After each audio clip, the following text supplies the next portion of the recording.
We're going to call the meeting of the Board of Water Resources to order and get started on our regular agenda here this morning. Before we do, I again want to thank Jacqueline and Lindsay and Randy for the tour yesterday and the events of the day. Appreciate it very much and the hard work that went into it and out of it. It was a good experience and somebody climbing through the roof for us. Thank you very much. We have minutes of the last meeting in June, I guess it was. So we had a previous discussion about those. Is there anybody that'd like to make a motion about the minutes? Mr. Chairman, I'll move to approve the minutes as discussed earlier and amended. Second. Been moved and seconded that we approve the minutes as amended in a previous meeting. All those in favor say aye. Aye. Are there any opposed to that action? If not, the minutes will stand as read, as presented then. We're going to move right into our reports and on projects. We'll move into the feasibility reports, and the very first one is the Ashley Central Irrigation Company. I've got Wayne's guest here, Wayne Simper. You're the president, yes. Wayne. And Josh Hogue. Yep. You're the engineer with Juab. Yes, sir. Well, JUB engineer, engineer helping out in irrigation. Appreciate your being here. And let's see. Get myself organized here. Randy, I guess this is your project. Yeah, well, we appreciate you guys Ashley Central. coming today, and Jacqueline will go over it a little, and then we'll give you guys a chance to share with us. Jacqueline? Okay.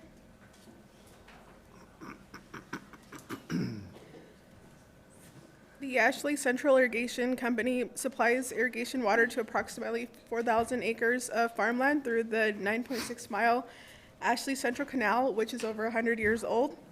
There are 495 shareholders in the company and 6,333 shares in the company. The Ashley Central Irrigation Company diverts water from Ashley Creek on the northwest portion of Ashley Valley. The diversion structure is approximately 4 miles north and west from Vernal City. They also receive stored water in Steinecker Reservoir through the Steinecker Service Canal, located at approximately 400 north. The canal travels through Vernal City, Naples City, and unincorporated areas of Uintah County. They received financial assistance from the board back in 1983 to modify their existing diversion channel there and repair irrigation facilities near Steinecker Reservoir. I think it's kind of hard to see, but this is a map of the proposed project here behind you. The proposed project consists of replacing a 2.4-mile portion of the canal that is currently losing an estimated 3,907 acre-feet of water annually through seepage. Erosion and sediment along the canal has caused embankments to slough off and collapse, becoming hazardous to the homes near the canal in Vernal. And water has also leaked into basements in some portions. In your map, on the map, the dotted red line depicts the proposed project, and the green portion is the existing, the remainder of the canal.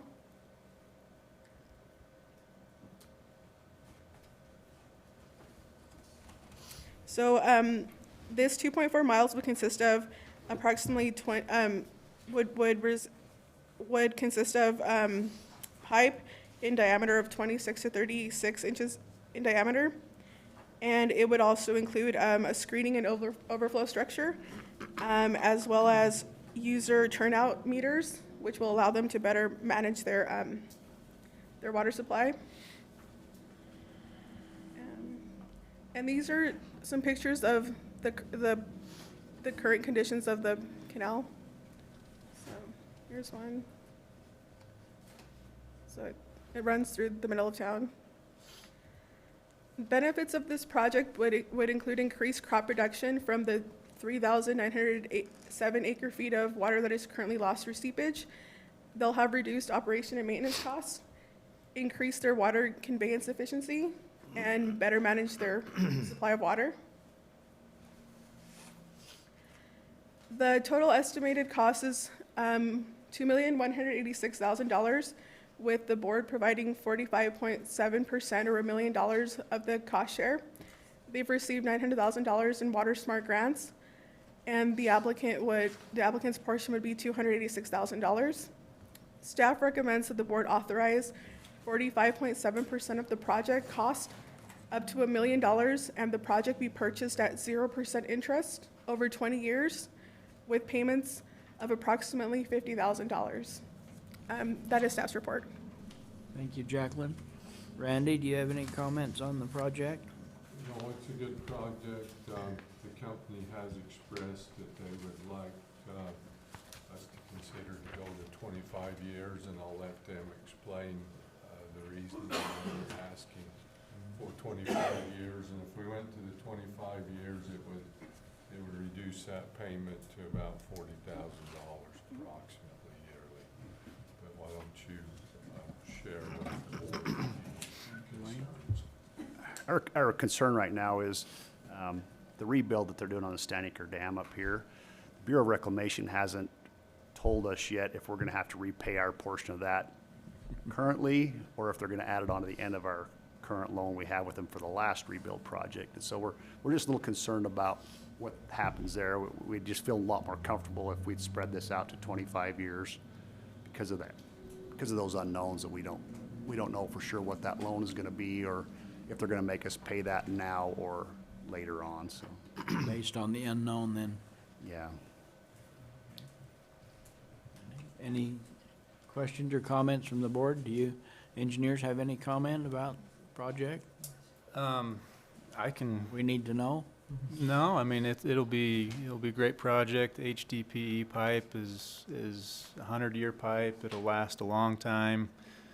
We do a lot of these projects where we pipe canals, and they turn out great.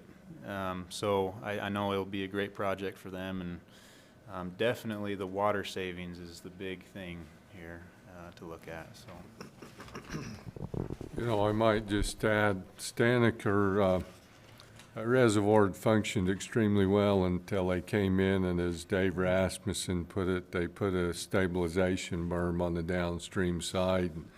Basically, they beat it to pieces before they got done, and the dam is slumped. This is the second or the third time that they've had slumpage that's taken place, and they've had to go in and rebuild. And so it's an unusual situation because well, I guess there's been two major rebuilds on it now with the one that's presently being done, and besides the stabilization and berm and all that they did previous to that. So it's, I hope that it stops movement now and they don't have to do another rebuild on it. So hopefully. They're confident this is the last one. So. Well, that's what they said the last time too.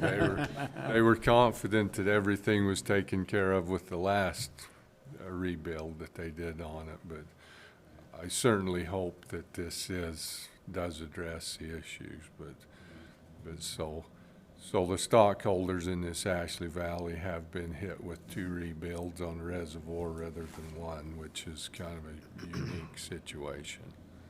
So I don't have a problem with going to the 25 years myself. I don't know what the feeling of the rest of the board is. But Blaine, you got a question? I just have a few questions I'd like to ask the applicant. Number one, Chet, Wayne, are you related to Chet Semper? Not that I know of. Not to know, he's from up here in the basin, he just moved down where I'm at, so I was just curious. The new, where you're gonna put the HDPE pipe, does it follow the same alignment as the existing? Then you're just gonna lay it in the bed, or how are you gonna do that? yeah, it will follow the same alignment. Not in the existing canal, probably in the bank of the canal, because the canal, if my understanding is correct, is used for storm drainage for the city as well. Yeah. So taking that away would create issues for Vernal City. So it will follow the same alignment. You have existing easements are wide enough to put the HDPE in, or you'll acquire if need be, or whatever then? Yep. Mr. Chairman, I had a question relative to the comment you made in the request for extension. Has the Bureau of Reclamation given you any indication as to when they'll make a decision as to whether or not it will be added on to, or? They have not. I assume it will be soon because the project's nearly completed, so they haven't given us any indication when they'd notify us, so. Okay. Mr. Chairman, just kind of a comment, and I don't mean to drive the cost of the project up, but is this going through residential primarily, country, or potential residential? This section is kind of mixed. There's a piece of it that's got some residential, and then there's some of it that goes through some commercial property as well, so. Okay, my comment has been with experience on our irrigation company and others is sometimes when you have HDPE and people want to put a mailbox and it happens to be over your pipe, if it's concrete, they have a hard time getting their post hole digger through the pipe than they do when it's HDPE. Yeah, this section, the section that does run through residential is all in backyards. It's not out on the streets. And you'll be able to protect the pipe from incidents like that well enough. Yeah, and typically we put a minimum of 3 feet of cover.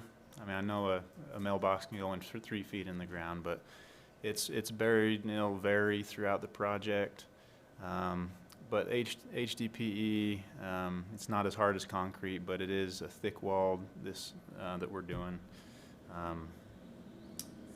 It's a fairly hard material. Little things aren't gonna impact it, but yeah, the cover I think is the main thing that will protect it there, and the location in backyards. Thank you. Now, staff's recommendation was 20 years. What does 25 do? Huh? Oh, 25 years.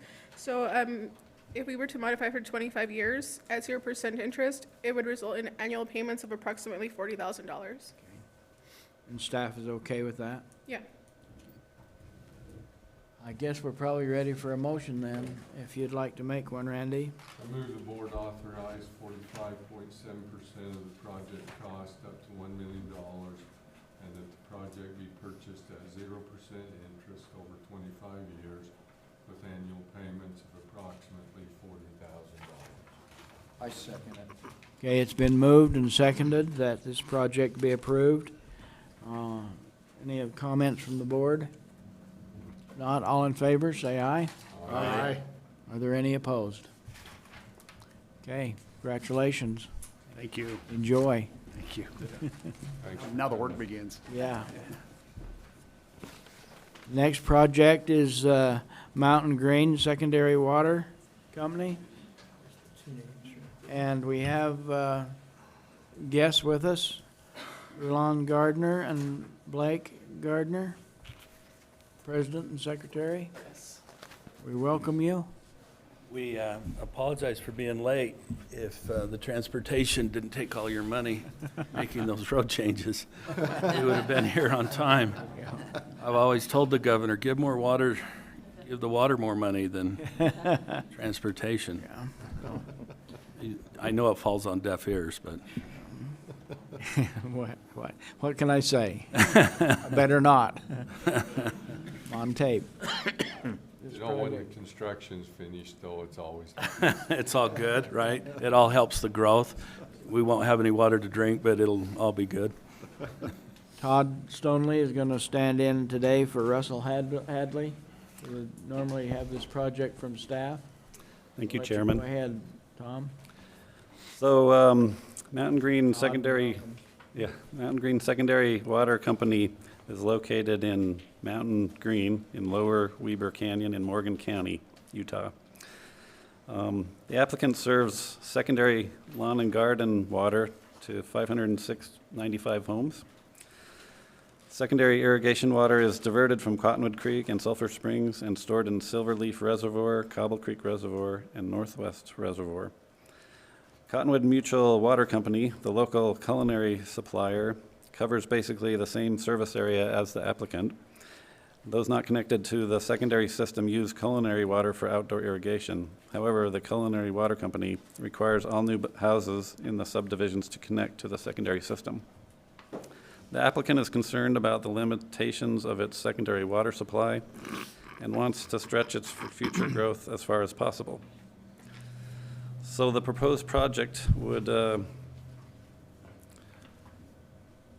get to the details here. There's some pictures of some reservoirs. There's secondary irrigation reservoirs there, some which the board have funded in the past. So the project would provide secondary service or water meters on 625 new existing connections at a cost of about $1,200 per connection, I believe. I can't remember the exact amount. But it's in line with what the cost of other projects have shown. And the benefits would be an approximate savings of about 60 acre-feet or 30% of the existing demands. And this would allow the company, the applicant, the ability to monitor water use and abuse and of course stretch their supplies for future growth. So the applicant is requesting funding for a total project cost of $950,000, of which the board would cover 85% at $807,500, and the applicant would be responsible for the remaining amount. The staff recommends that the board authorize, I'll proceed that with a comment about this, of course, qualifies for the board's secondary metering program at 1% and 5 years less than the warranty of the meter.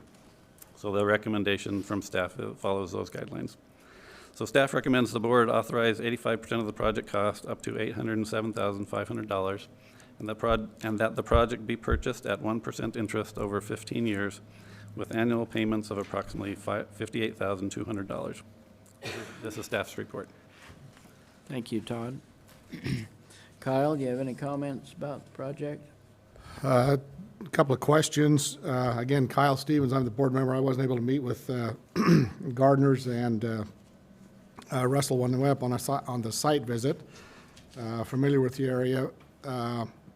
Question, I know there's a new middle school going in up there. Is that, they'll be hooked up to the new system? They will be, Okay. yes. In fact, they would be connected. They're already connected to the system that Okay. supplies the water. Okay, and then I noticed under the financial feasibility, the board's affordability guidelines suggest Mountain Green residents could pay up to $96 per month, you know, for water, and with this loan and such, it'll be at $91.98. Does that present a problem, or It doesn't. still under it? Yeah, we're still okay. We can meet that obligation. We recognize you helped us out with the Cobble Creek Reservoir, and we did 40 acre feet, and so we're repaying that loan. But at the same time, when we can conserve water and save 60 acre feet, we think that's better than trying to go out and find additional storage, especially in light of the drought last year. Kyle, we started to look at restrictions, and just when we said that word, our water consumption doubled. I just can't understand the hoarding of these people. And yet, we didn't put any restrictions on. We just said we potentially could restrict. Now, there are other water companies in the area that did restrict, so I think, and we literally doubled, and that was puzzling to us. We said, you know what, we ought to start metering these people because there's just no way they should be using that kind of water. So with the state program and potentially the legislature adopting things, we thought we ought to get ahead of the curve. What's your time frame for implementation? We would like to go immediately. We recognize it's hard to do in irrigation season. Right. Per se. So, again, with it shutting down this fall, we feel like we could implement it during the off-season. We are a little challenged because we do have, which we like, and you like, snow and some of that, but we think between the late fall and the early spring, we could get these, it might take us a 2-cycle event as we looked at it, meaning a 2-year program to get it through, but we're right now hoping to do it immediately. We've met with all the meter people. We've got proposals from everybody. It looks like Neptune is the one that we've adopted, and we're encouraged with what it can do and our research into that meter. So we're hoping that with the continued growth and the people that say, well, it's not I that's using all that water, that we can really show through the meters that who's consuming it. So are you proposing to have will it just be a flat rate billing at this point? Yes. As opposed to a tiered? Correct. Yeah, we will probably evolve to the tiered once we see the abuse, or potential abuse, sorry. We're assuming that would probably happen. We would stay with the flat rate, and then with Russ, we did talk about the tiered rate potentially over time if that abuse continues to occur. We think it's an effective way of managing water. We appreciate this help because we've been looking into it for years and just didn't know how we could afford it. Are most of your services at front of property or back of property? Front of property. Yep. Board, any other questions? Mr. Chair, just following up on Kyle's question, I just wanted to note that the benefit section of the report does mention starting a tiered rate structure. So just, for the record, you're not planning that right now to potentially? We are not. Just when we went back to the board, they said let's monitor it for a period of time, see where the use is occurring, and you probably could tell me because you probably see it.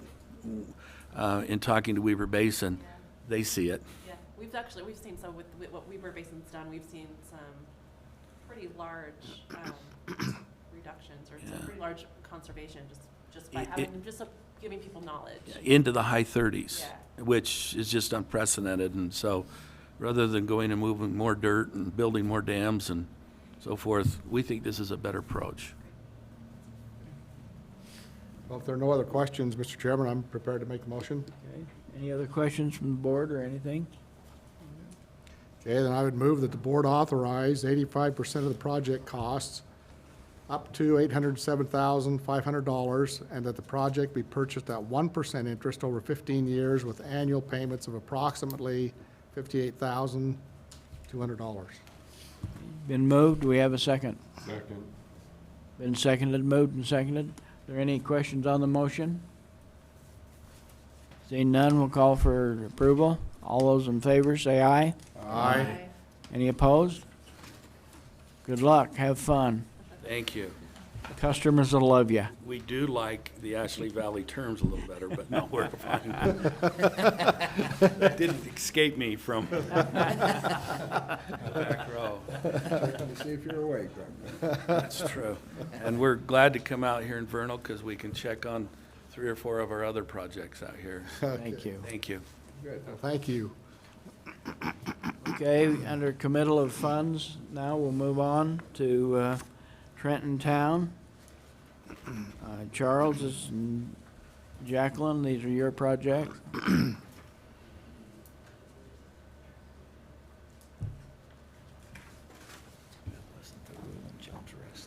No. I believe you all got the second page of this report.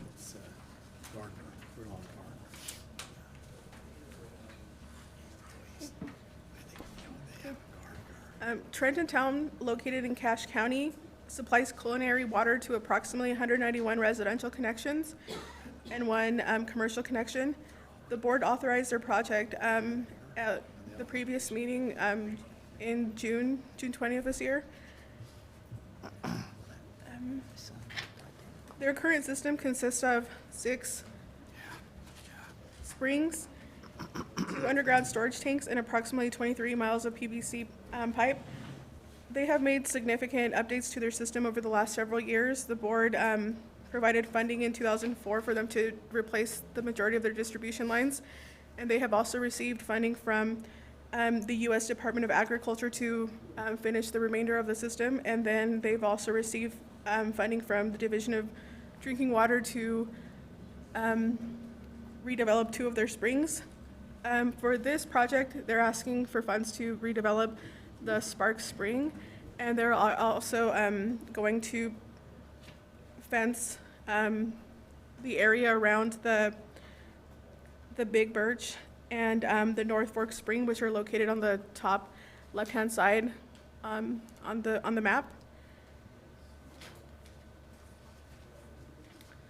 So the benefits of the project is it'll allow them to use their full allocation of water and provide drinking water to their community, meet fire protection requirements for future development, and keep grazing animals out of the collection area. The cost estimate and sharing remain as authorized. That's why the representatives aren't here for the town. So the total cost for this project is estimated to be $401,000, with the board providing 42.6% of the project cost, or $171,000. They've received a community development block grant, which is federal funding through HUD, and the applicant will be responsible for their share of $30,000. Staff recommends that the board commit 42.6% of the project cost, up to $171,000, and the bonded indebtedness be returned at 0% interest over 25 years, with annual payments of approximately $7,000, including reserves. That's staff's report. Thank you, Jacqueline. Any comments? Sir? No comments of any others from the board. Any questions or comments from the board? Not, we'll take a motion. Okay, Mr. Chairman, I would like to move to have the Board of Water Resources commit 42.6% of the project cost, up to $171,000, and that the bonded indebtedness be returned at 0% interest over a period of 25 years, with annual payments of approximately $7,000, including interest. Or not, including reserves, excuse me. Okay, it's Second. been moved and seconded. Any questions on the motion? And none? All in favor, say aye. Aye. Any opposed? Not, then the funding will progress on that project. Draper Irrigation. This is Juliet and Tom, your staff, gonna make a presentation.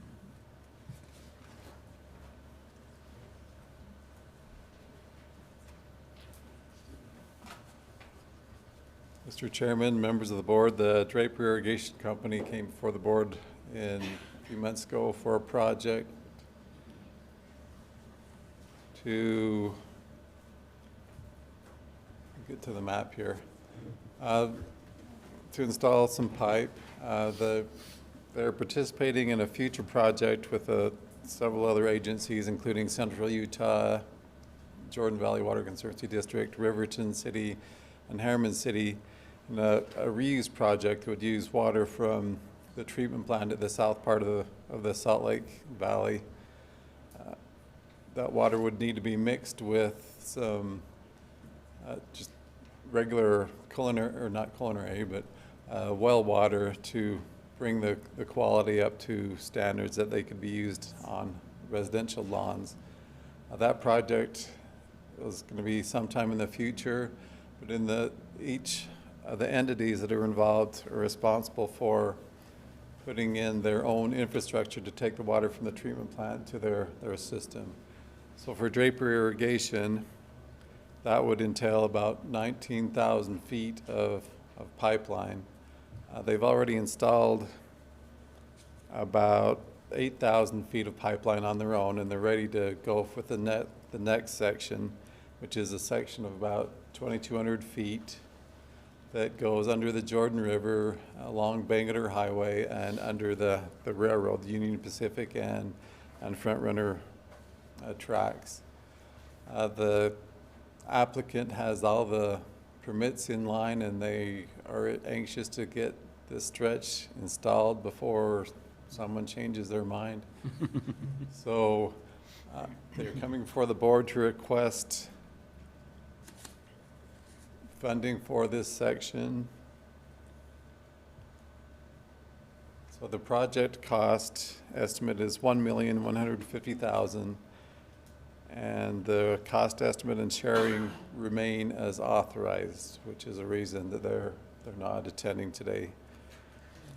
So staff recommends the board commit 85% of the project cost, up to $977,000, that the project be purchased at 0% interest over 25 years with annual payments of approximately $39,100.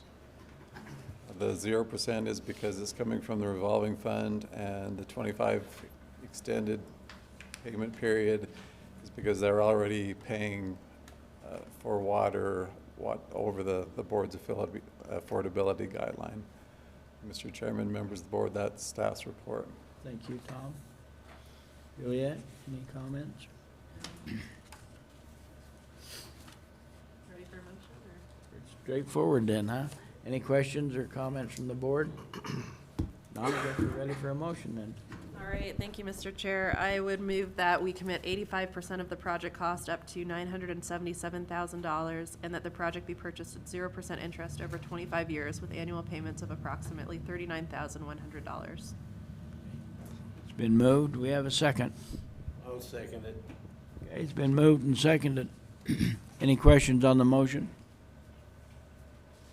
See none, all in favor, say aye. Aye. Are there any opposed? Not, the project to be funded and moved forward. Okay, we have two special items in our reports.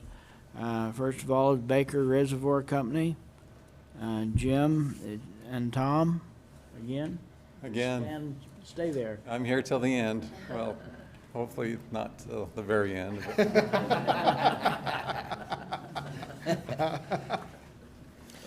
Baker Dam was built in 1950 to impound waters of the Santa Clara River to provide irrigation water for about 1,100 acres of ground in and around the communities of Gunlock, Vail, and Central in Washington County. The embankment is 66 feet high and about 683 feet long, and is rated high hazard by the state dam safety engineer due to its location upstream of the communities. It currently does not meet dam safety requirements due to underside spillway and embankment seepage. Back in 2013, the board committed funds for phase one, which included the lining of the outlet and the structures related to that, that resulted from, although the need resulted from sinkholes located upstream of the dam. Material was working its way from the embankment into the cracked outlet and out, so that was a hazardous situation. The work that needs to be done now is they need to put in a new spillway, and they're going to build a parapet. Whoa. I talk with my hands, sorry. Parapet wall on top of the crest in order to pass the required flood event, and also install some sections of tow drain.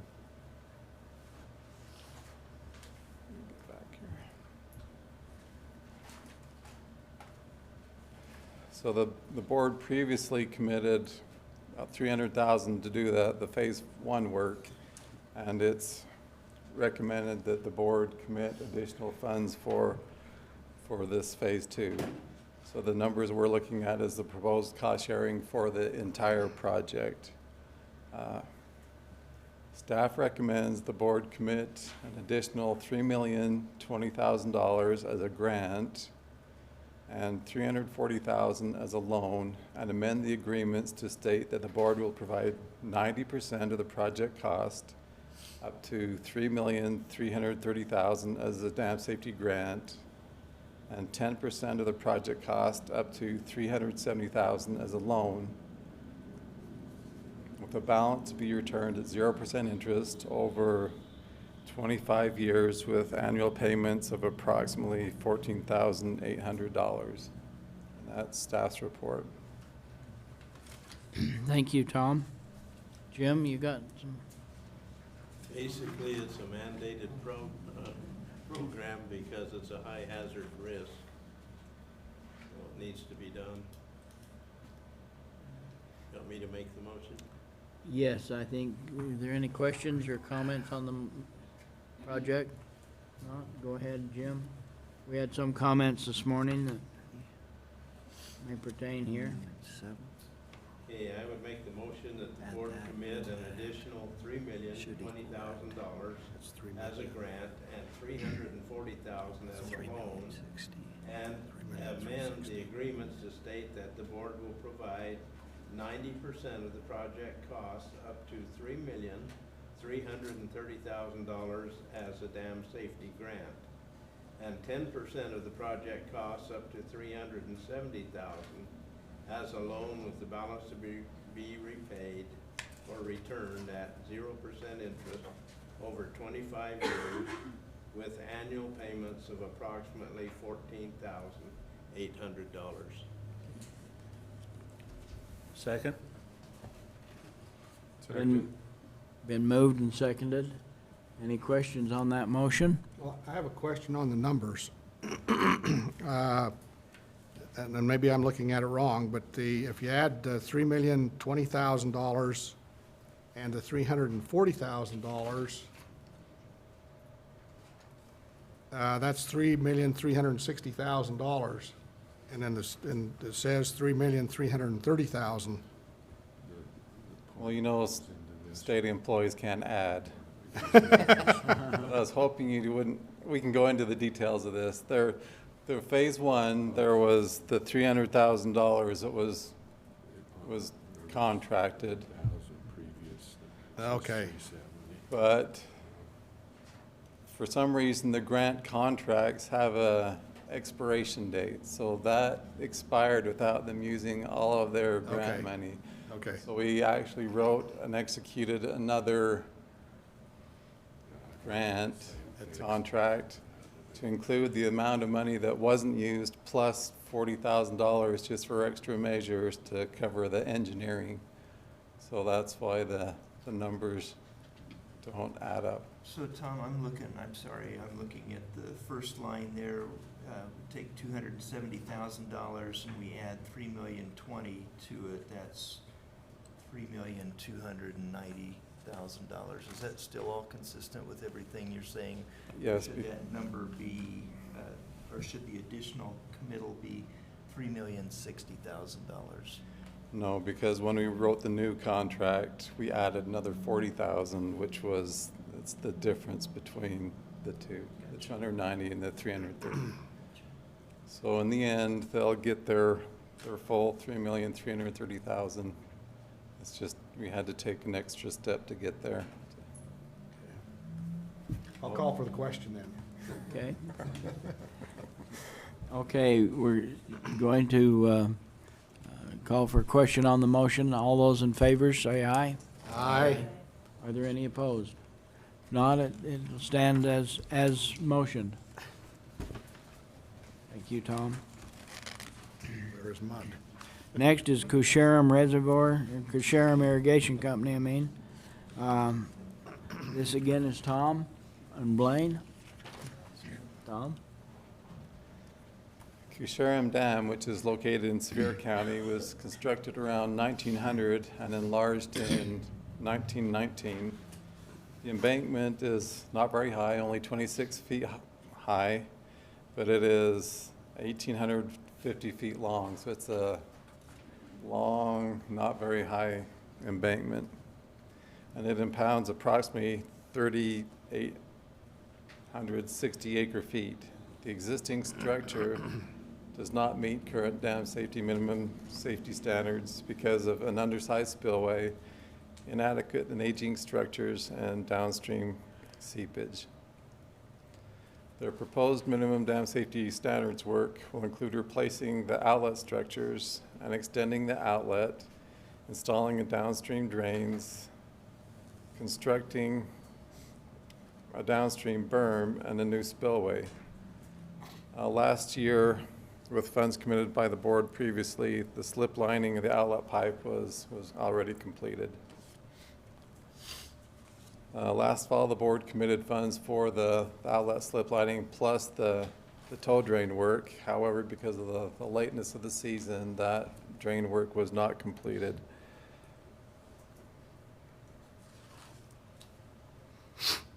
So this slide shows the amount that was committed last fall, plus the proposed cost share of the total project, which included last fall's work plus the proposed work. So that new cost estimate is $6,750,000. Staff recommends the board commit an additional $3,645,000 as a grant and $405,000 as a loan, and amend the agreements to state that the board will provide 90% of the project cost up to $6,075,000 as a dam safety grant, and 10% of the project cost up to $675,000 as a loan to be returned at 0% interest over 35 years with annual payments of approximately $19,300. And that's staff's report. Thank you, Tom. Any questions or comments? Blaine? We just have a situation very similar to the Baker Dam, just small old reservoirs that in order to come to the current dam safety standards, not many stockholders, not many irrigators, not many sources of income, pretty limited, and yet it is a requirement, like Jim said with Baker. It's a mandate that they bring this up to standards, and so these folks at Koosharem, they're not smiling at all right now. They feel like they're between a rock and a hard spot, and the actual, this payment is almost what their average assessment payments are right now, even with 35 years. And so, you know, they're feeling the pinch of things, but it is a high hazard dam. It is right next to a highway. There is a little community right downstream, so it needs to be done. But in the end, they're appreciative of the help that they're getting, but it's going to stretch them. Any other comments from the board? If not, I guess, Blaine, we're ready for a motion. Okay. I'd like to make a motion that the board commit an additional $3,645,000 as a grant and $405,000 as a loan, and amend the agreements to state that the board will provide 90% of the project cost up to $6,075,000 as a dam safety grant, and 10% of the project cost up to $675,000 as a loan to be returned at 0% interest over 35 years with annual payments of approximately $19,300. Okay. Are there any? I'll second it if there's no questions. Okay. Been moved and seconded. Any other questions on the motion? Seeing none, call for a motion, or call for approval. All those in favor, say aye. Aye. Are there any opposed? Not, it'll stand approved. Blaine. Okay, thank you. That's the end of our project list. We'll move back to our regular agenda then, and Joel, I guess we need a Lake Powell report. We've got some exciting news that we have heard that FERC has issued the preliminary draft EIS to the cooperating agencies for review. As the project applicant, we did not receive the the draft EIS, but the preliminary draft, but the cooperating agencies are reviewing that, which to us shows that that it's moving forward, and hopefully we can still be on schedule for that draft to go public by the end of this year for everyone to review, including us. We are continuing to work with the Kaibab tribe. Eric and I traveled down to Phoenix last week with the tribe chairwoman and some of the tribal council to meet with the Arizona Department of Water Resources.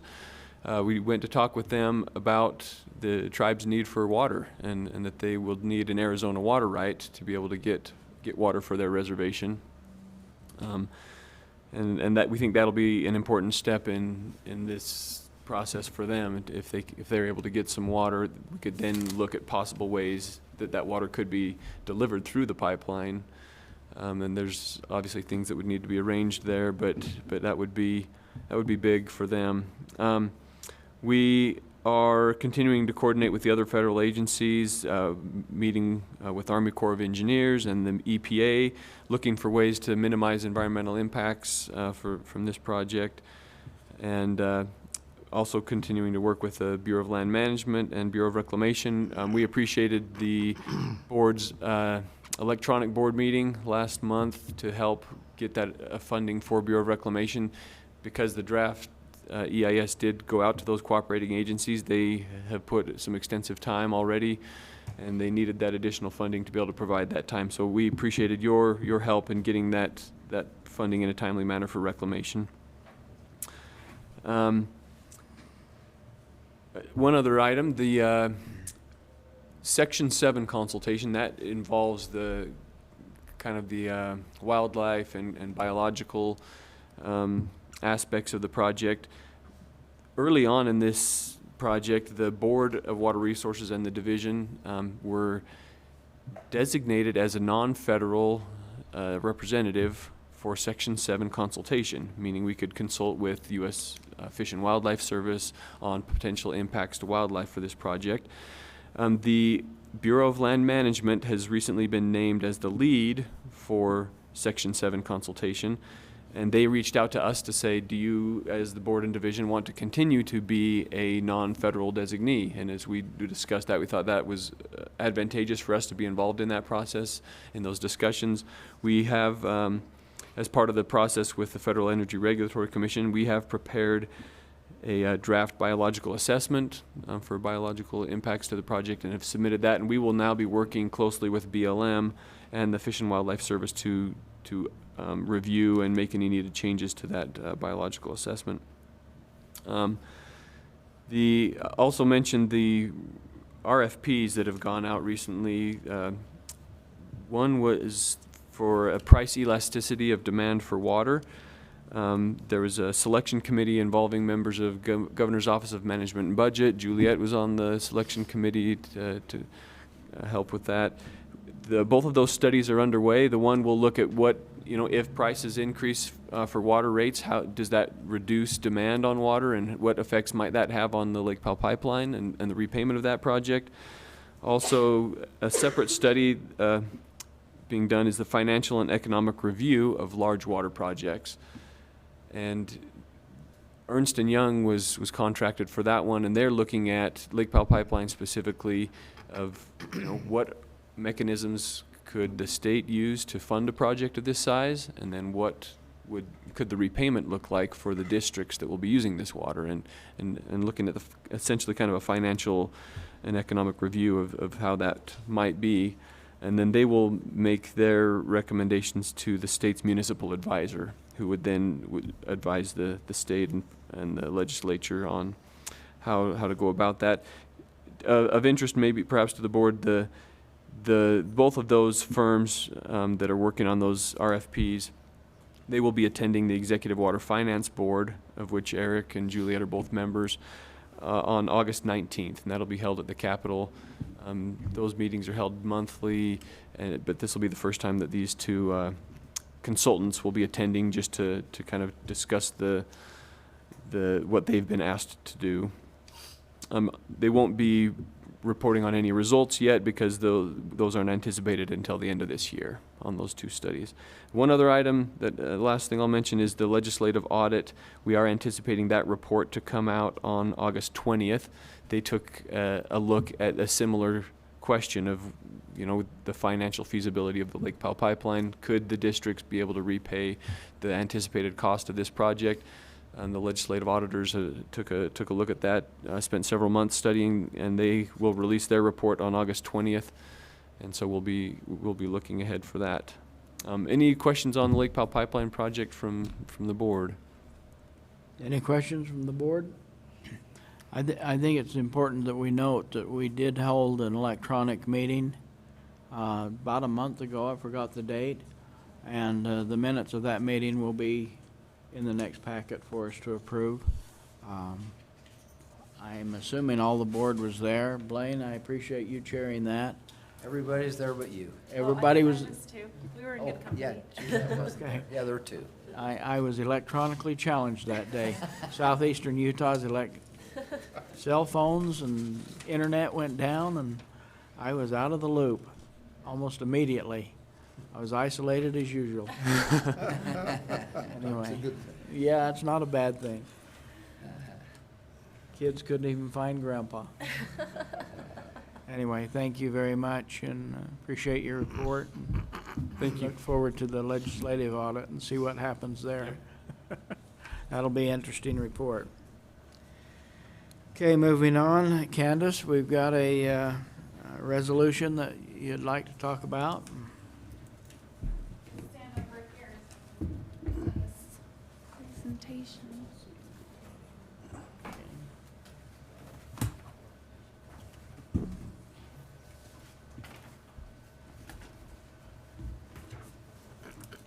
Chairman of the board and board members, thank you so much for having me to discuss the Bureau of Reclamation WaterSMART Water Marketing Strategy Grant. And that is a mouthful. I wish they would have truncated that somehow.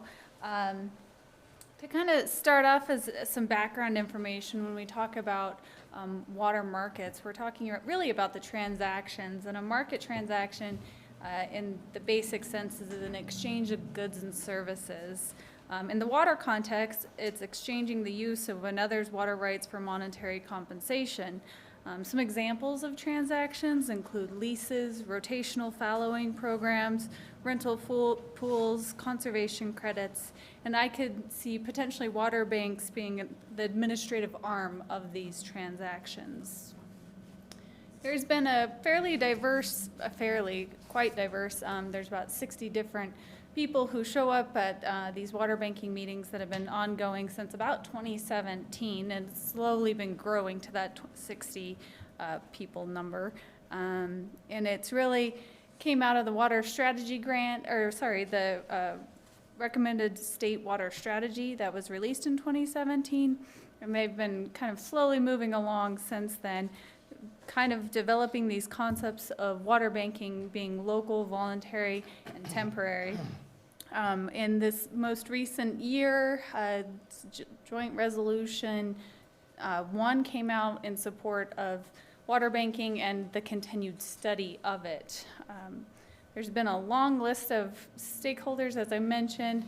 These are kind of the representative participating folks who've shown up at the meetings, anywhere from the Department of Ag, the State Engineer's Office, Trout Unlimited, Bureau of Reclamation, Pacific Orb, Water Conservancy Districts, and us. We have been there as well from the Division of Water Resources, trying to understand why people are interested in it and also what potential it has. So as of today, with the Senate Joint Resolution 1 being passed, there was also a $400,000 appropriation passed as well that was given to the Division of Water Resources to continue study water banking, hire a project manager, to name a few of the items that are intended with that. And we're also, we're charged with applying for a BOR WaterSMART Water Marketing Strategy Grant.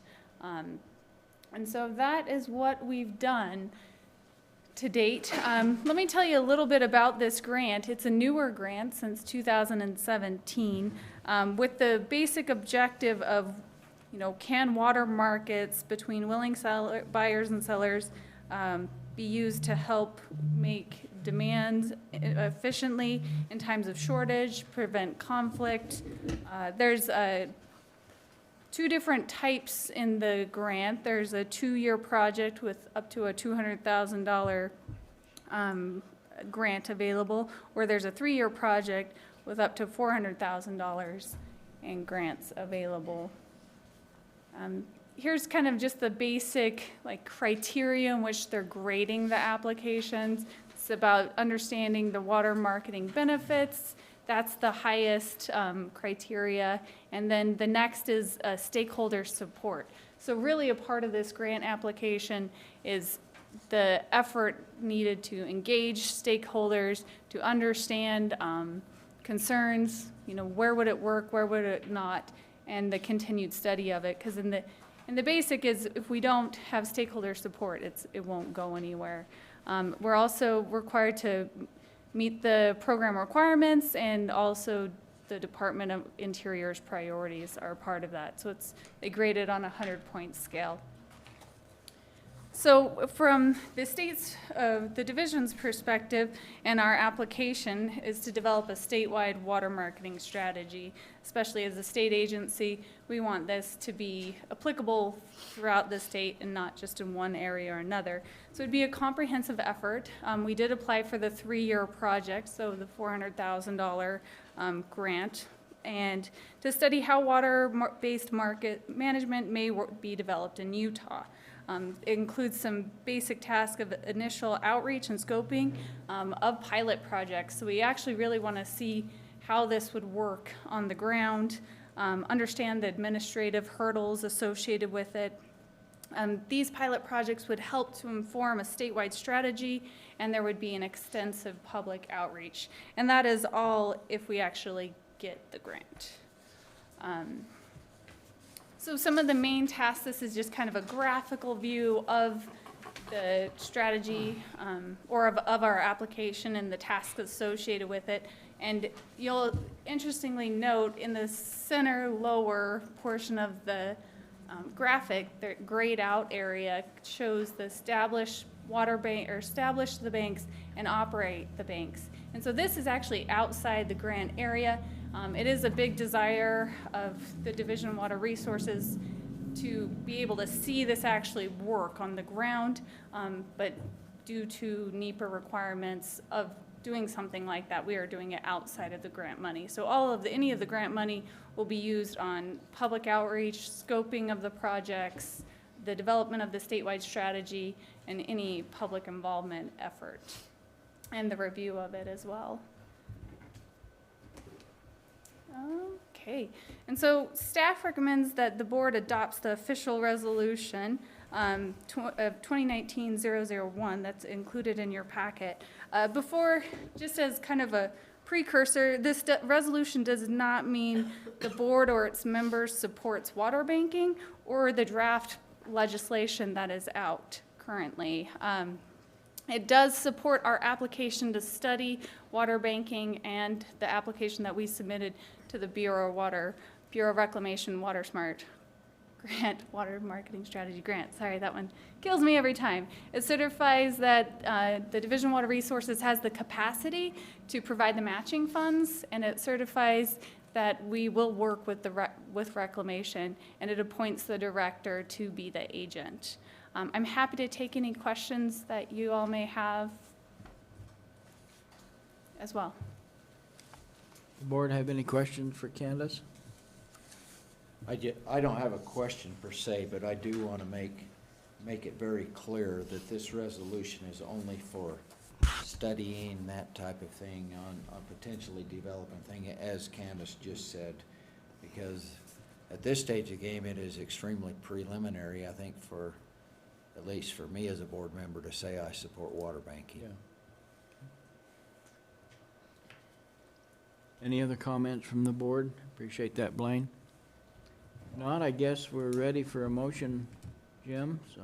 Okay, I'd make the motion that we approve resolution number 2019-001